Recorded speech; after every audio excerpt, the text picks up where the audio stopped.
जी खुशआमदीद आखते हैं जी दोबारा प्रोग्राम भी और प्रोग्राम तुम सुन रहे हो कश्मीर फोरम ते और ਅਸੀਂ ਗੁਫ਼ਤਗੂ ਕਰ ਰਹੇ ਸੀ ਅੱਜ ਦੇ ਹਾਲਾਤ ਉੱਪਰ ਕਿ ਆਜ਼ਾਦ ਕਸ਼ਮੀਰੀ ਜੋ ਹੜਤਾਲ ਹੈ ਉਸ ਦੇ ਜੋ ਛੋਟਾ ਕਾਰੋਬਾਰੀ ਤਬਕਾ ਮੁਤਾਸਰ ਹੋਇਆ ਲੋਕਾਂ ਦੀ ਮੁਸ਼ਕਲਾਂ ਉੱਪਰ ਗੁਫ਼ਤਗੂ ਕੀਤੀ ਇਸ ਤੋਂ ਪਹਿਲਾਂ ਤੇ ਮਜ਼ੀਦ ਗੁਫ਼ਤਗੂ ਦਾ ਸਿਲਸਿਲਾ ਜਾਰੀ ਹੈ ਤੇ ਸੈਦੀ ਰਹਿਮਾਨ ਸਦੀਕੀ ਸਾਹਿਬ ਅਸਾਂ ਸ਼ਾਮਲ ਹੋਏ ਪ੍ਰੋਗਰਾਮ ਵਿੱਚ और एक गए सुन आज असम्बली इजलास विच तो उस दी ताज़ा तरीन पुछो कि सदीकी साहब ये दसो कि असम्बली इजलास की ताज़ा तरीन है तो इस हवाले नाल कोई गुफ्तगू हुई मेंबरान असम्बली नाल मुलाकात हुई तो उन्होंने क्या आया और हुकूमत जी है इस गल इस विच के गलबात कर रही है। जी तरह साहब बहुत शुक्रिया। आजाद कश्मीर असैंबली का जो इजलास है कानून असैंबली का इजलास वो शुरू होया इस वेले भी जारी है जिस वेले असीं प्रोग्राम कर रहे हैं एयर ਤੇ ਉਸ ਇਜਲਾਸ ਵਿੱਚ ਜਿਹੜੀ ਮੌਜੂਦਾ ਸੂਰਤ-ਏ-ਹਾਲ ਹੈ ਯਾਨੀ ਜਿਹੜੀ ਪੂਰੇ ਆਜ਼ਾਦ ਕਸ਼ਮੀਰ 'ਚ ਬਣੀ ਹੈ 9 ਜੂਨ ਦੀ ਹੜਤਾਲ ਤੋਂ ਬਾਅਦ ਉਸ ਉੱਪਰ ਸਹਿ-ਅਸਲ ਗੁਫ਼ਤਗੂ ਹੋ ਰਹੀ ਹੈ। ਕੋਈ ਮੁਤਫਿਕਾ ਚੀਜ਼ ਜਿਹੜੀ ਹੈ ਨਾ ਉਮੀਦ ਹੈ ਕਿ ਸਾਹਮਣੇ ਆ ਜਾਏਗੀ। ਅਪੋਜੀਸ਼ਨ ਦਾ ਮੌਕਫ ਇਸ ਵੇਲੇ ਹੋ ਰਿਹਾ ਤੇ ਹਕੂਮਤ ਦਾ ਹੋ ਰਿਹਾ ਤੇ ਨਾਲੇ ਜਿਹੜੇ ਮੁਖਤਲਿਫ ਸਿਆਸੀ ਜਮਾਤਾਂ ਨੇ ਜਿਸ ਤਰ੍ਹਾਂ ਪਾਕਿਸਤਾਨ ਤਹਿਰੀਕ ਇਨਸਾਫ ਹੈ ਉਸ ਦਾ ਮੌਕਫ ਮੁਖਤਲਿਫ ਹੈ। ख्वाजा फारूक साहब भी गल की ਉਹਨਾਂ ਦਾ ਮੌਕਫ ਬਿਲਕੁਲ ਹੋਰ ਸੀ। हुकूमत का अलग मौकफ सी तो मुस्लिम लीग नून का अलग मौकफ सी। ज्वाइंट अवामी एक्शन कमेटी जी कलअदम करार दी गई है उस दे हवाले नाल ते उस उपर थोड़ी देर तक मेरे ख्याल सारिਆਂ ਦਾ आपस ਵਿੱਚ कोई ना कोई चीज सामने आ जाएगी। उस तो पहले ਜਿਹੜੇ ਅਡਾਕ ਮੁਲਾਜ਼ਮੀਨ ਨੇ ਉਹਨਾਂ ਦੀ ਮੁਸਤਕਿਲੀ ਦੇ ਹਵਾਲੇ ਨਾਲ ਇਤਫਾਕ ਰਾਏ ਹੋ ਗਿਆ। फिर इस वेले पाकिस्तान जो सफारती किरदार है बैन अवी सतह ते तुसीं देखो ईरान ते अमरीका के दरम्यान जो तनाज़ा होया उस विच पाकिस्तान बड़ी जबरदस्त सफारतकारी की अमन के हवाले नाल ते फील्ड मार्शल पाकिस्तान के आसम मुनीर साहब ते वज़ीर आज़म शहबाज शरीफ की जी इस बारे कारकरदगी रही है। पूरी दुनिया उसका एतराफ़ कर रही है, दुनिया का मीडिया एतराफ़ कर रहे हैं, अमरीकी सदर ते बार बार कर रहे हैं ते बैन अवी सतह पर पाकिस्तान का कद काठ बहुत ज्यादा बुलंद होया। ਤੇ ਆਜ਼ਾਦ ਕਸ਼ਮੀਰ ਅਸੈਂਬਲੀ ਦੇ ਮੈਂਬਰਾਂ ਦਾ ਇਹ ਕਹਿਣਾ ਸੀ ਕਿ ਇਹ ਜਿਹੜਾ ਪਾਕਿਸਤਾਨ ਦਾ ਵਕਾਰ ਬੁਲੰਦ ਹੋਇਆ ਨਾ ਇਸ ਦਾ ਕਸ਼ਮੀਰੀਆਂ ਨੂੰ ਇਸ ਇਤਬਾਰ ਨਾਲ ਫਾਇਦਾ ਹੋਏਗਾ ਕਿ ਪਾਕਿਸਤਾਨ ਮਸਲਾ ਕਸ਼ਮੀਰ ਦਾ ਇਸ ਵੇਲੇ ਵਕੀਲ ਹੈ ਪੂਰੀ ਦੁਨੀਆ 'ਚ ਸਫਾਰਤਕਾਰੀ ਕਰ ਰਿਹਾ, ਬੜੀ ਸ਼ਾਨਦਾਰ ਸਫਾਰਤਕਾਰੀ ਕਰ ਰਿਹਾ ਪਾਕਿਸਤਾਨ ਤੇ ਪਾਕਿਸਤਾਨ ਦਾ ਗ੍ਰਾਫ ਜਿਸ ਵੇਲੇ ਵਧੇਗਾ ਤੇ ਜ਼ਾਹਿਰ ਹੈ ਆਟੋਮੈਟਿਕਲੀ ਕਸ਼ਮੀਰ ਕਾਜ਼ ਦੇ ਉੱਪਰ ਜਿਹੜਾ ਪਾਕਿਸਤਾਨ ਗੱਲ ਕਰ ਰਿਹਾ ਉਸ ਤੋਂ ਵੀ ਨਿਸਬਤਨ ਜ਼ਿਆਦਾ ਪਜ਼ੀਰਾਈ ਮਿਲੇਗੀ ਤੇ ਬੜੀ ਖੁਸ਼ੀ ਦਾ ਇਜ਼ਹਾਰ ਕੀਤਾ, ਬੜੀ ਦਾਦੋ ਤਹਿਸੀਨ ਦਾ ਇਜ਼ਹਾਰ ਕੀਤਾ ਅਸੈਂਬਲੀ शहबाज शरीफ साहब जो वज़ीर आज़म ने फील्ड मार्शल साहब की बड़ी तारीफ की गई है आजाद कश्मीर असैंबली तो उस तो इलावा जो हैलीकॉप्टर हादसा होया सी साडे बहादुर जरी सपूत ने वतन अजीज के रेंजर के साडे सिपाही सन ते फौज पाकिस्तान के जो बहादुर सिपाही सन वो हादसे का शिकार होकर शहीद हो गए। पूरा आजाद कश्मीर उस बड़ा दुखी सी ते बड़ा रद्देअमल भी आया आजाद कश्मीर के लोगों का दुख दर्द बड़ा मीडिया की जीनत भी बनया। आजाद कश्मीर असैंबली भी इस उपर दुख का इजहार किया, तकलीफ का इजहार किया तो उन्होंने दुआ भी की गई तो बड़ी अच्छी गल है। इस हालात विच ये 3-4 इशू जो मैं दसे जरूरी सी असैंबली का इजलास होए तो अच्छा है कि इन्हें अपना आप इस वेले यानी आवाम के सामने पेश किया ते गलबात की। जमूद सी कि कहते सन कि लीडरशिप गैप हो गई है या कोई लीडरशिप सामने नहीं आ रही, वो जमूद भी इस इजलास तो बाद टुट गया है। अच्छा ये दसो कि सदीकी साहब के कोई मुज़ाकरात दी गल्लां भी चल रही हैं, कोई खुशखबरियां के लोगों बहुत सारे मेंबरान असम्बली अज देखा सोशल मीडिया ते कोई लोग आखदे सुन के कुछ गलबात हो रही है तो क्या उम्मीद लगती है कि कोई सूरत बेहतरी तरफ जा रही है? जी सरदस्त कोई इस तरह सरकारी सतह पर तो कोई तस्दीक नहीं हुई कि वो मुज़ाकरात या गलबात हो रही है, लेकिन एक सीना गजट खबर चलदियां ने कि गलबात के बारे में भी कम हो रहा है।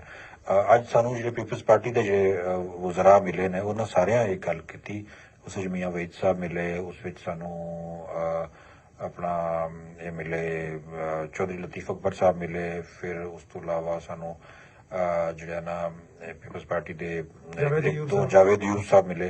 उन्होंने एक गल मुश्तरक सी कि उन्होंने कहा कि भाई असी गलबात करना चाहते हैं, असी चाहते हैं कि अफवाह तफहीम नाल मसला हल होए। मुस्लिम लीग नून का मौकफ जरा मुख्तलिफ है तो उस तो इलावा PTI का बहुत ज्यादा मुख्तलिफ है। ख्वाजा फारूक साहब भी मिले, उन्होंने आख्या भाई इस तो इलावा हल ही नहीं है कि गलबात की जाए तो इस वाले नाल बिल्कुल अलग जो ना पॉइंट ऑफ व्यू रखते सन। गो कि PTI आजाद कश्मीर पाकिस्तान तहरीक इंसाफ की तरह इन्होंने जमातों नाल इतनी ज्यादा दूरियां नहीं रखती। एक अंडरस्टैंडिंग कोआर्डिनेशन बहुत सारी चीज़ें जो असैम्बली देखी है नून लीग ते पीपल्स पार्टी नाल इन्हां दी होंदी रही है, लेकिन इस हवाले नाल उन्हां दा मौकफ एक अलग सी।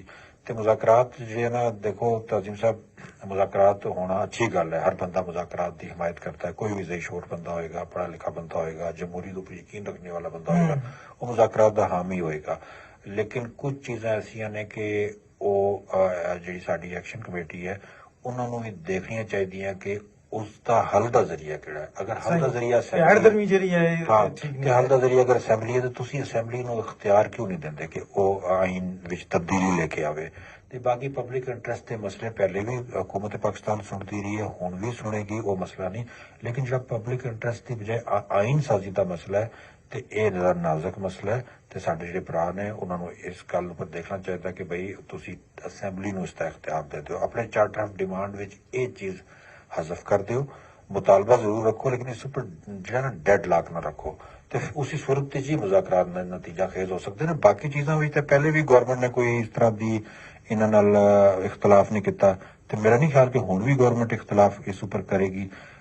ਮਸਲਾ ਗਵਰਨਮੈਂਟ ਦੀ ਤਰਫੋਂ ਤਾਂ ਮੇਰੇ ਖਿਆਲ ਹਰ ਵਕਤ ਨਰਮ ਰਵਈਆ ਤੇ ਮਸਲਾ लेकिन उन्होंने जरा जाहिर है जिस वक्त ऐसी चीजें हों जो देखें अपना सदीकी साहब एक गल जरूर है कि जरा मुतालबा है, एहतजाज है, हड़ताल है, कोई भी चीज है ना वो आइन के अंदर है तो फिर वो ठीक है। अगर कोई आइन नाल कोई चीज टकरा रही है तो मुतसादम है तो फिर वो जाहिर है वो एहतजाज मेरे ख्याल दुरुस्त नहीं होता। इस हवाले नाल क्या होगा जी बिल्कुल ऐसी गल है जिस तरह मैं पहले भी जिक्र किया कि इस वे डेडलॉक सिर्फ महाजरीन की सीटां ते होया ते आजाद कश्मीर पढ़े लिखे लोगों की सरजमीन है, लोग तालीमी याफ्ता ने, लोग समझते हैं कि मसला किधरों हल होना है, किहड़ा वे है तुहाडा प्रॉपर, किहड़ा तुहाडा एक जायज जिहा ना वो अमल होना चाहिए, उस सूरत विच ही वो मसला हल हो सकदा ते ਉਹ ਜ਼ਾਹਿਰ ਅਸੈਂਬਲੀ ਹੈ। ਤੇ ਮੇਰੇ ਖਿਆਲ ਵਿੱਚ ਆਈਨ ਔਰ ਕਾਨੂੰਨ ਦੀ ਬਲਦਸਤੀ ਆਜ਼ਾਦ ਕਸ਼ਮੀਰ ਰਹਿਣ ਦਿਓ, ਹਰ ਗੱਲ ਸੜਕ ਗਲੀ ਮਹੱਲੇ ਵਿੱਚ ਹੱਲ ਨਾ ਕਰੋ। ਕੁਝ ਗੱਲਾਂ ਐਸੀਆਂ ਨੇ ਜਿਹੜੀ ਐਵਾਨਾਂ ਦੇ ਜ਼ਰੀਏ ਤੋਂ ਹੱਲ ਹੋਣੀਆਂ ਨੇ। ਅਗਰ ਤੁਸੀਂ ਇਹਨਾਂ ਨੂੰ ਬੇਤੁਕੀਰਾ ਕਰ ਦੋਗੇ ਤਾਂ ਕੱਲ ਇਹ ਜੰਗਲ ਬਣ ਜਾਏਗਾ, ਇਹ ਕੋਈ ਰਿਆਸਤ ਨਹੀਂ ਹੋਏਗੀ। ਤੇ ਇਸ ਵੇਲੇ ਦੇਖਣਾ ਚਾਹੀਦਾ ਸਾਰਿਆਂ ਨੂੰ ਤੇ ਆਪਣੇ ਮਾਮਲਾ ਜਿਹੜੇ ਨੇ ਆਈਨ ਔਰ ਕਾਨੂੰਨ ਦੇ ਜ਼ਰੀਏ। ਬਹੁਤ ਸ਼ੁਕਰੀਆ ਸਦੀਕੀ ਸਾਹਿਬ, ਬਹੁਤ ਠੀਕ ਗੱਲ ਕੀਤੀ ਕਿ ਤੁਸੀਂ ਕਿ ਜਿਹੜਾ ਆइन और कानून के दायरे के अंदर सारी चीज हो सकती है। जिस तरह पहले भी गवर्नमेंट आया, लेकिन कोई चीज़ें जो है आइन नाल मुतसादम हो सन तो फिर जाहिर है उसके ऊपर हुकूमत जो नरम रवैया नहीं रख सकती। वजह यह है कि जाहिर है हुकूमत की पहली अवलीन और जी ड्यूटी है कि आइन की हिफाजत, कानून की बलादस्ती, ये हुकूमत की जिम्मेदारी है। शहरियों की हिफाजत जी है उन्होंने महफूज रखना, ये भी हुकूमत की जिम्मेदारी है और इसके ऊपर कोई कंप्रोमाइज करने से तैयार नहीं है। बाकी जेडे चीज़ा हैं वो किसी भी वक्त उसके ऊपर गलबात हो सकती है, सारा कुछ हो सकता है और आखिरकार किसी भी चीज़ का हल डायलॉग ही है और एहतजाज मुसलसल जो किसी चीज़ का हल नहीं है। तो सारे प्रोग्राम का सिलसिला जारी है जी। थोड़ी जी लेने ब्रेक के बाद दोबारा हाजिर हो और सोशल मीडिया के नाजरीन नाल यहाँ इतने जो वो असी थोड़ा इजाजत इंसान, लेकिन रेडियो की फ्रीकुएंसी के प्रोग्राम जारी रहे।